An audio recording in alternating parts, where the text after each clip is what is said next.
Hello everyone, how are you? I hope you all are fine and doing well.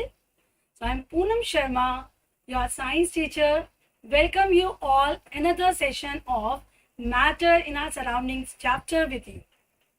So in today's class, I'll discuss question answers with you. In previous two classes, I have already discussed few question answers from this chapter. Now today also I'm going to discuss few more questions so that if any doubt is there, it will be clear. I hope you people have revised whatever I taught you in previous classes. So let's discuss few more question answers from this chapter. And the first question is, although I have already discussed 12 questions, now today we are doing question number 13. And the question is, write differences between evaporation and boiling. As you know, these two processes, in both the processes, like if we are talking about evaporation, here the liquid also changes into vapors form, and in boiling also same thing happens. Liquid changes into vapors form. But how they are different from each other? Why there is a difference between them? So I'll just discuss those differences of evaporation and boiling with you today. So let's see the answer. If we talk about boiling, it occurs at a fixed temperature. For boiling to be occurred, a temperature should be there. Fixed temperature should be there. On the contrary, in evaporation, it can occur at any temperature. No fixed temperature is required as such. And if you're talking about boiling, it's a very quick process. Evaporation is a slow process, it will take time. And boiling takes place throughout the liquid. As you can see in this diagram, evaporation takes place only at the liquid surface. This one. But if you're talking about boiling, it takes place throughout the liquid. As you can see here, this boiling takes place throughout the liquid. Now, another point is, bubbles are formed in boiling. As you can see in this diagram, bubbles are there. But if you look at this diagram of evaporation, no as such bubbles can be seen. So, this is the difference between boiling and evaporation. And if we are doing this boiling, temperature remains constant. While in evaporation, temperature may change. It may be high or low. And in boiling, the thermal energy here means heat energy, which we are supplying to any particular liquid by energy source. That energy source can be your gas stove or burner, anything. But in evaporation, thermal energy is supplied by the surroundings. So as in case of sunlight, when sun rays falls on particular this liquid object, so it shows evaporation. So these are the differences between boiling and evaporation. I hope this is clear to everyone how boiling and evaporation are different from each other. Or it can be more clear if you look at these diagrams. Now the next question is, it's a reasoning question and it comes in 2 marks, and this difference between evaporation and boiling, it can come in 2 marks or 3 marks. Or might be in exam, they'll ask only definition. Then it come under 1 mark only. Now the next is, naphthalene balls disappear with time without leaving any solid. Naphthalene balls are the white colored balls. And when you look at those balls, then if you leave it, when we use those balls and leave it for some time, after a certain period of time, when you'll observe those naphthalene balls after few days, then what will you observe? Any idea? Any guesses? Have you ever observed these naphthalene balls? These are white color balls. Have you ever seen it?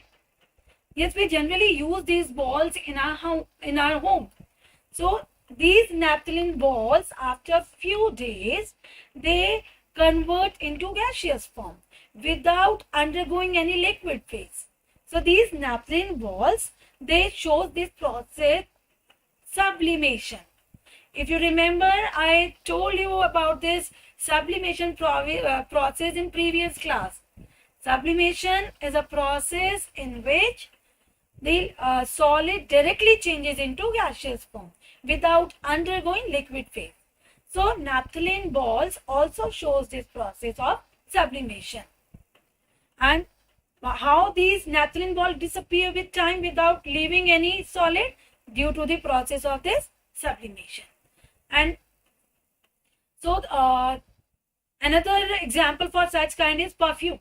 When you use perfume, so it vaporizes. When you open perfume bottle, so it vaporizes. Then in that case also the sublimation process occurs. Have you ever seen that when you leave your perfume bottle for some days, but don't do it. Don't open your perfume bottle and leave it like this. Otherwise your mother will going to scold you.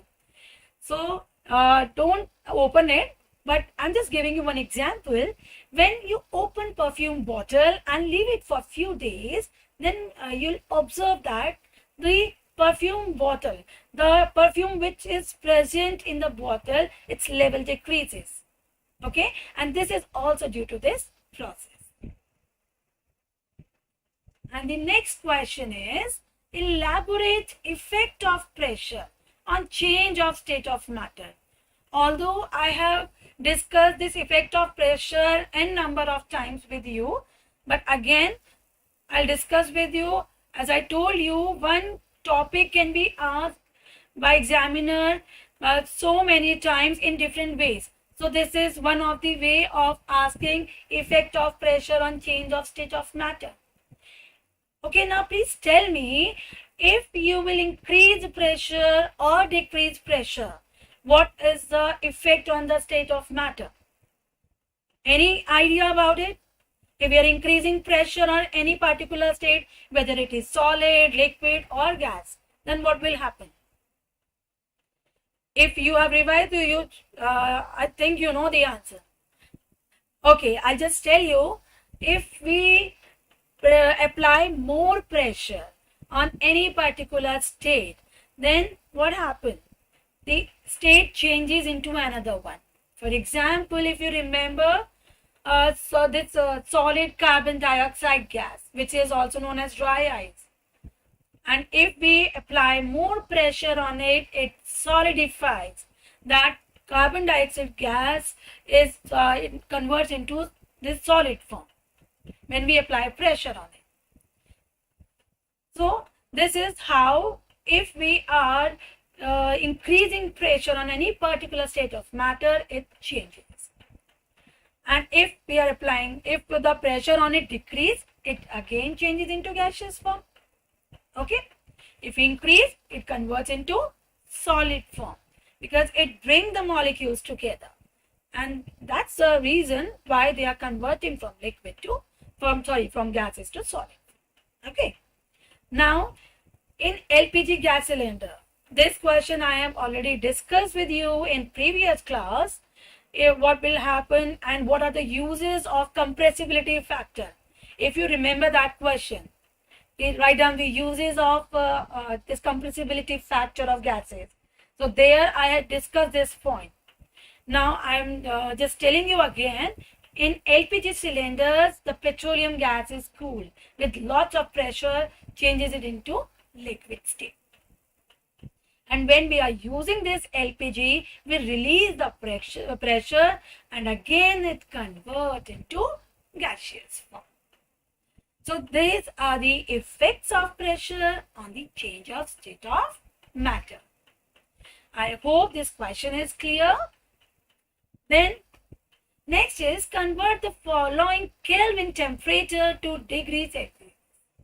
As I told you, temperature can be measured by different units. We use Kelvin, we use Celsius, and Kelvin is the SI unit. SI unit is the standard international unit which is applicable worldwide. So we need to convert this Kelvin temperature into degrees Celsius. And how we'll do that? Let's see here. And the formula for converting this Kelvin temperature to degrees Celsius is this one. Yes, here it is. K represents Kelvin, which is represented by symbol K, and this is 273. It's a room temperature. Now, the Celsius represented by capital C. And how will you convert? Whatever unit, whatever is given in the question, you just need to write in place of Kelvin. Like for example, in A part, 173 Kelvin is given. And we need to convert 173 Kelvin into Celsius. Then how will you do that? So in place of Kelvin, just write down 173 and subtract it from 273. And we'll get this 100 degrees Celsius answer. And here just remember this sign. And then second is 273 Kelvin. So they both are equal. Again, in place of Kelvin, we are writing 273, subtract it with 273, and we get 0 degrees Celsius answer. It's very easy. Only you need to subtract. Just remember the formula and do the subtraction. Then C1, 400 Kelvin. In place of Kelvin, 400 is given in the question. Just write on 400, subtract it with 273, and we'll get 127 degrees Celsius. Don't forget to write this unit. Otherwise, your marks will be deducted. Okay, so this is how you'll convert Kelvin temperature into Celsius one. Just remember this formula. Got it? Next is convert the following Celsius temperature to Kelvin. Now just opposite of the previous question. Now here the temperature is, the formula is this one. There you were subtracting. Here you are just adding. So whatever Celsius is given in the question, just need to add with 273 and we'll get the answer. Simple. So let's see one by one. A part, minus 73 degrees Celsius is given. So by just putting the value of this A here, then add with 273 and we get 200 Kelvin. Because minus plus minus is minus. Simple. Again B part, minus 23 degrees Celsius. Because it is given in the minus form. So here, after putting this minus 223 in place of Celsius, just add with 273. Again, similar type of question. Here also minus plus minus is minus, and then we'll get 250 Kelvin answer. It's very easy. I hope sums to be very easy. Just need to remember formula only. If you remember the formula, you can easily solve these questions. And third one is 100 degrees Celsius. Again, just place the value of C and add with 273. Here, no minus sign is given. So, we'll do addition and we will get 373 Kelvin. Simple. Okay, now let's move on to the next question. Next question is, explain why temperature remains constant during interconversion of states of matter. If we are providing temperature that remains constant, if you remember one activity which I discussed with you in previous class that related to that thermometer. If you remember that activity in which I have drawn these two beakers, I placed one thermometer in both the beakers and I put ice here. Then we noted down the temperature in the thermometer. So this question is similar to that. Now, heat supplied to a substance is getting used during change its state to overcome the forces of attraction between the particles. As I told you, they are molecules. They are very closely packed with each other in solids. And there is some sort of force of attraction between them. And although in liquid and gases the particles are far away, but still some force of attraction is there, whether it is weak, but still some force of attraction is there between the molecules. So when we are providing temperature to that particular state, so that heat is absorbed by the particles to overcome that forces of attraction. So the temperature remains constant, and that heat is known as, yes, please tell me what do we call that heat? That heat is known as latent heat. And we also call it hidden heat, because this heat is not visible, because we cannot see the rise in the temperature in the thermometer. So that heat is used by the particles to overcome the forces of attraction between them. So I hope this question is clear to you. Next question is, let's move on to the next one. And this one is, the smell of hot sizzling food reaches you several meters away. But to get the smell from cold food, you have to go close. Now just tell me what process here we are talking about. This one process is responsible for this. Any cases? Which process is this? Yes, the process is diffusion. Yes, so that diffusion is that process in which there is a movement of particles from higher to lower concentration.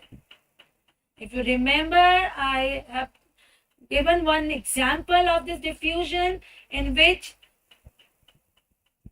we took one beaker in which copper sulfate is there and water is there. So when we add copper sulfate with water, then after a certain period of time, what was the color of water? It was blue. Yes, it was blue. So this is also due to the process of diffusion.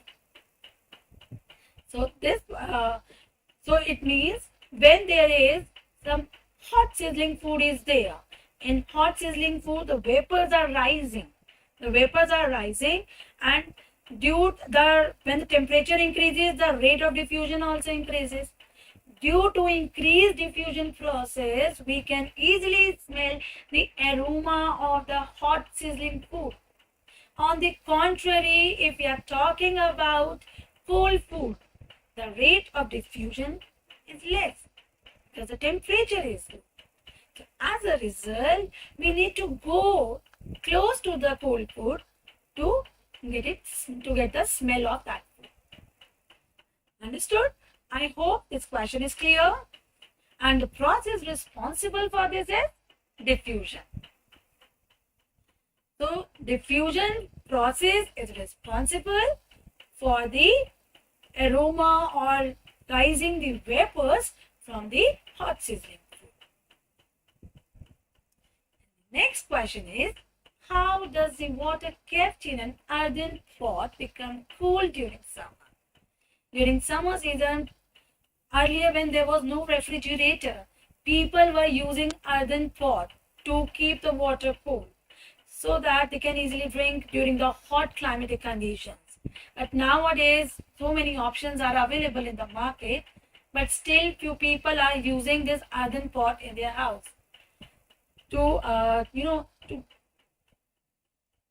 for getting the cold water. So what's the reason behind it? And it's a very traditional method to keep the water cool. But nowadays, people are actually using it, although they have refrigerator in their house. Now, evaporation happens through the small pores. In earthen pot, the shape of earthen pot is different. Somewhat is like this, and it is available in many shapes. So I'm just giving you one example.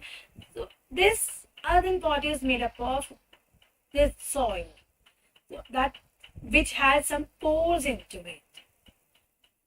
When you pour water into it for the first time, when you pour water in this earthen pot, you will get some hissing sound.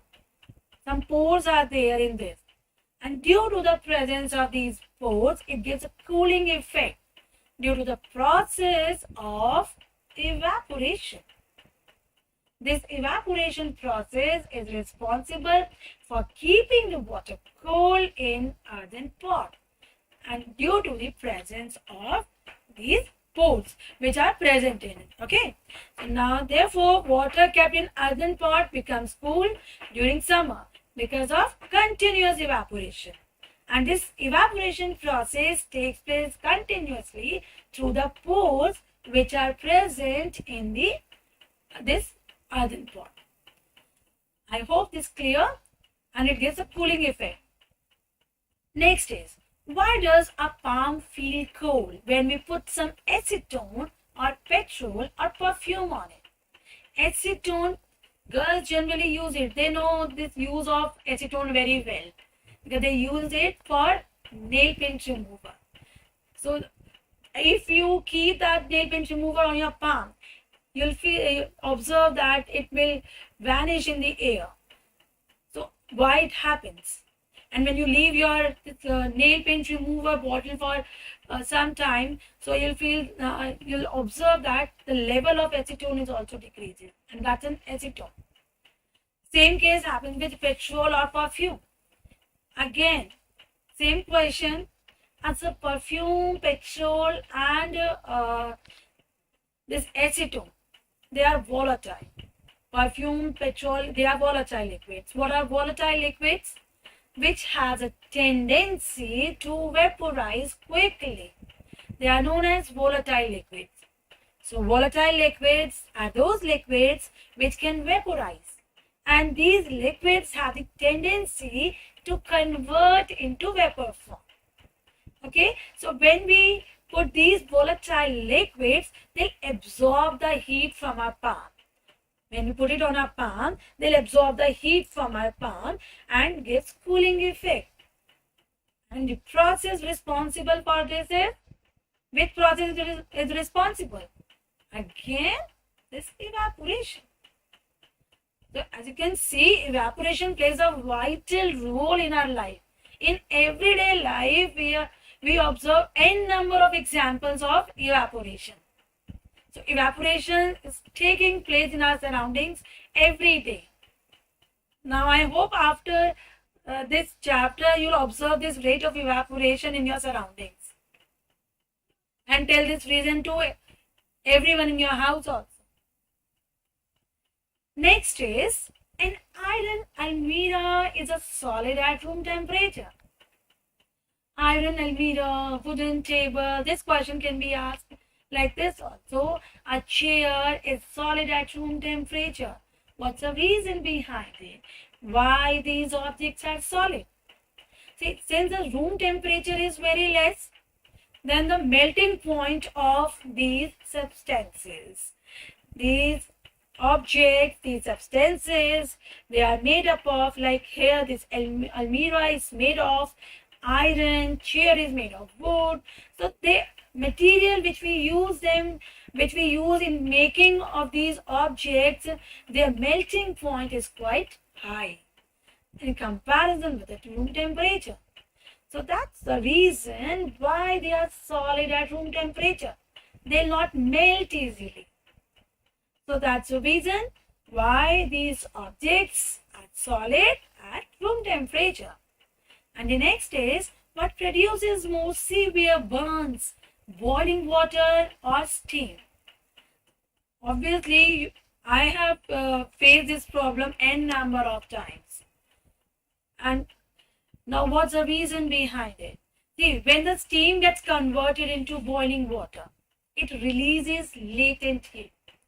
Again, this latent heat means this is a hidden heat. When one state is converting into another one. So, the particles utilize that heat to overcome the forces of attraction between the particles. So, when steam is converted into boiling water, it releases that latent heat. As a result of it, it will get severe burns when because of steam in comparison with the boiling water. So I hope this question is clear. Now as you can see, the reason behind each and every question, They are more or less similar, but the way of expressing answer, the way of giving answer is quite different. Next is, what happens when we apply pressure to the particles of matter? Again, same type of question, but the way of asking question is different. So as we know that pressure is force upon area. Pressure, we can define pressure force upon area. More area, less pressure.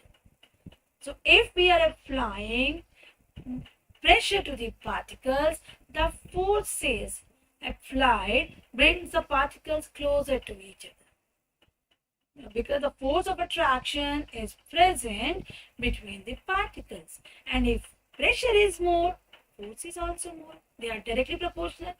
So if you are applying more pressure, the forces are in between the particles, they bring the molecules together, which results in the change of state of matter.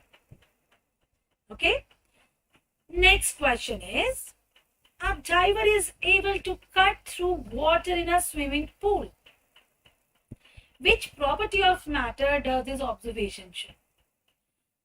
See, when a diver is able to cut water in a swimming pool, when a diver is doing swimming in a water, so he can uses his hand in this manner. He is just pushing back water. And which property of matter does this observation show? See, if he is pushing the water in this way, it means it is easy for him to push the liquid back. It means the forces of attraction between the molecules are weak. That's why he can easily pushes the water backwards. So the property which shows here is the forces of attraction between the liquid molecules are less. So that's why he can easily cut the water and swim properly. Now, next question is, we can easily move our hand in the air, but to do the same through a solid block of wood, we need a karate expert. Why? I can easily move my hand in air like this. See? I can easily move. But I cannot move my hand between this pen. It's a solid substance. I cannot move it. And how is it possible? Why? And the reason is, if you're talking about air, spaces are there between the particles, and the forces of attraction between the molecules are very less. They are extremely weak. So it's easy for me to move my hand in the air. On the contrary, if I'm talking about this solid, so this solid is made up of those particles which have strong force of attraction, and they are very close to each other. So it's very difficult for me to move my hand between the particles of the solid. So the reason and the answer is, air is a gas, and the forces of attraction between the particles of gas are very less, which makes it easy to separate the particles with the help of an external force. This is the external force which I am applying with my hand, and hence we can easily move our hand in the air. Whereas in case of solid, the forces of traction are very strong, and we need a very high force to separate the particles. So in that case, we need some expert. I'm not that much expert to break that solid block. Then next is, why is that on increasing the wind, the rate of evaporation increases. See, now here again, this is one of the factor of evaporation. Now can you tell me what are the other factors which affect the rate of evaporation? Any idea about those factors? We have discussed surface area, temperature, and speed, humidity,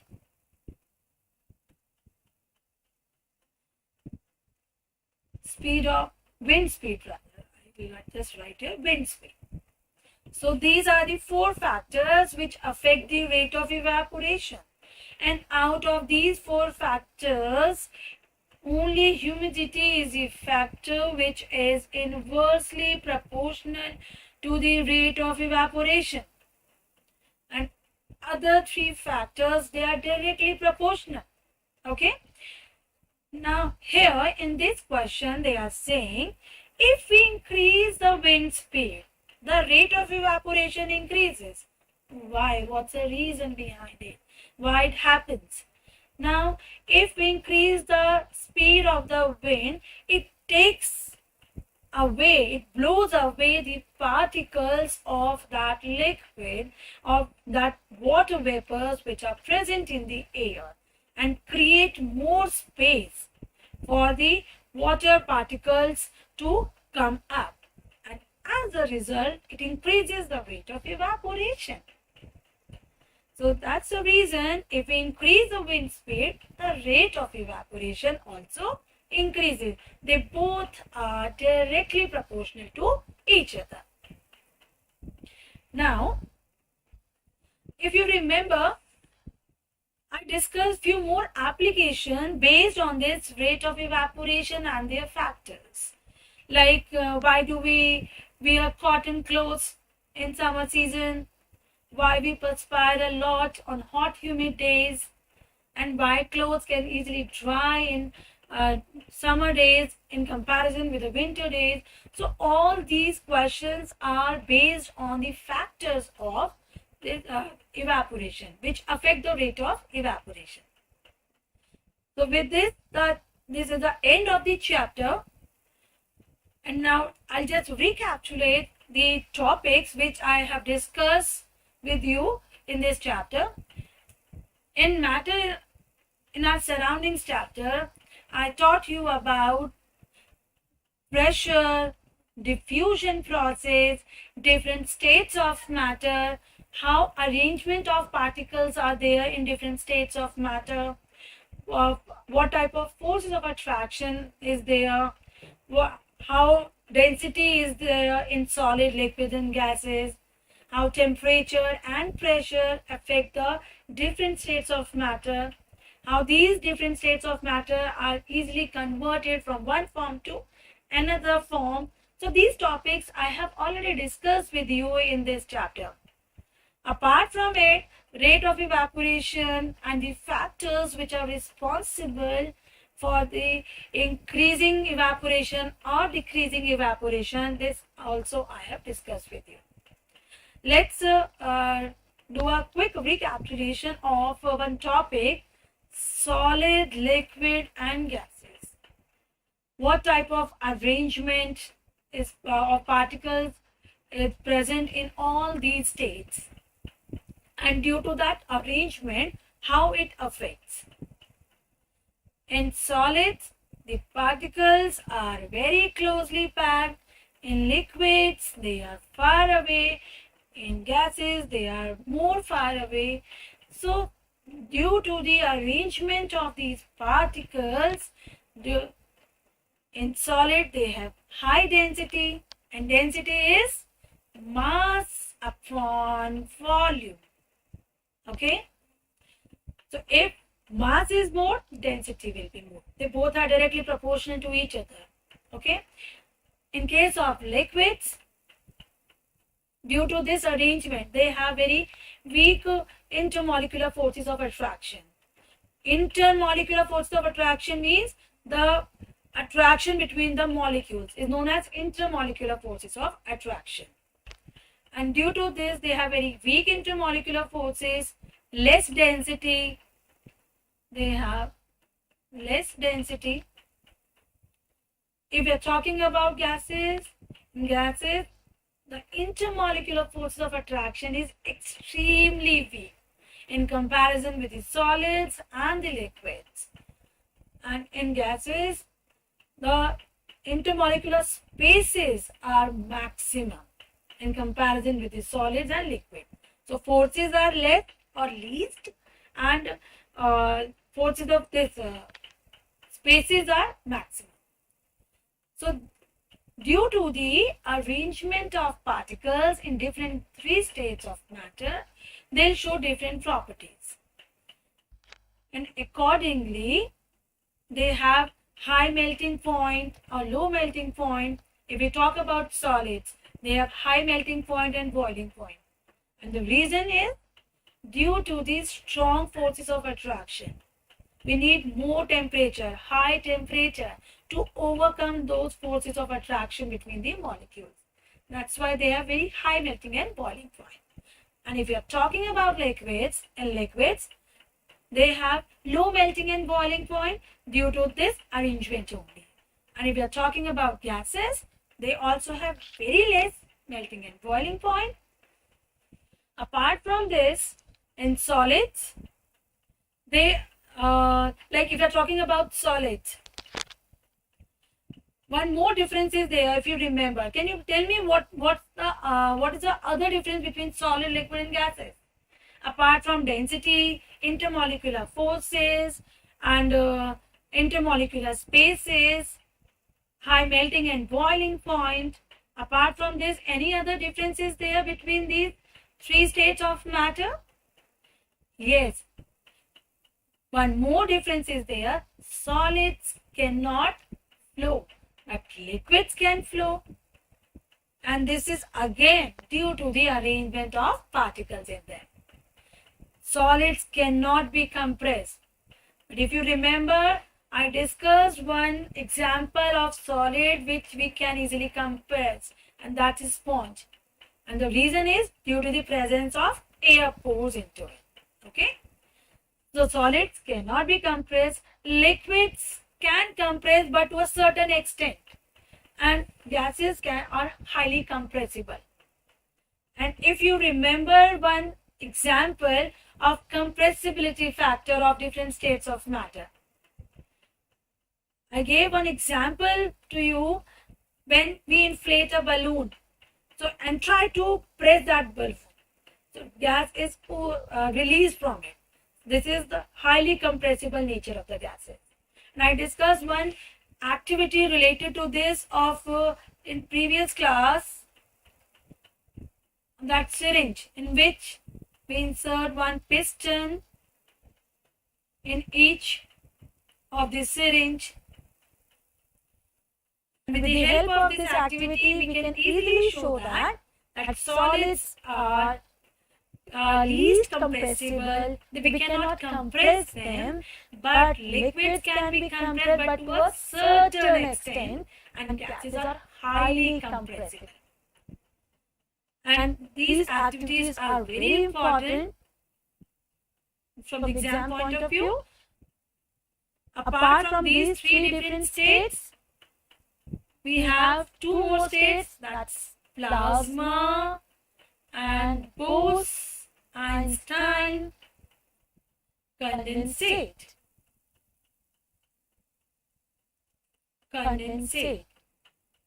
In plasma, the molecules are highly energized, they are super ionized. But in Bose-Einstein, the gases are cooled at a very low temperature. So these are two more states apart from solid, liquid, and gases. So these are total 5 states of matter: solid, liquid, gases, plasma, and Bose-Einstein condensate. I hope this chapter is clear to everyone. Now this is the end of this chapter, and I have discussed n number of questions with you so that it's easy for you people to frame your answers accordingly and write the correct answer in the exam. And if you have any doubt, you can ask. So thank you everyone. So these are the questions which I have already discussed with you today in the class. How we convert Celsius temperature to Kelvin. This is the formula. And how to convert Kelvin into degree Celsius. So just remember these formulas so that you can easily solve these questions.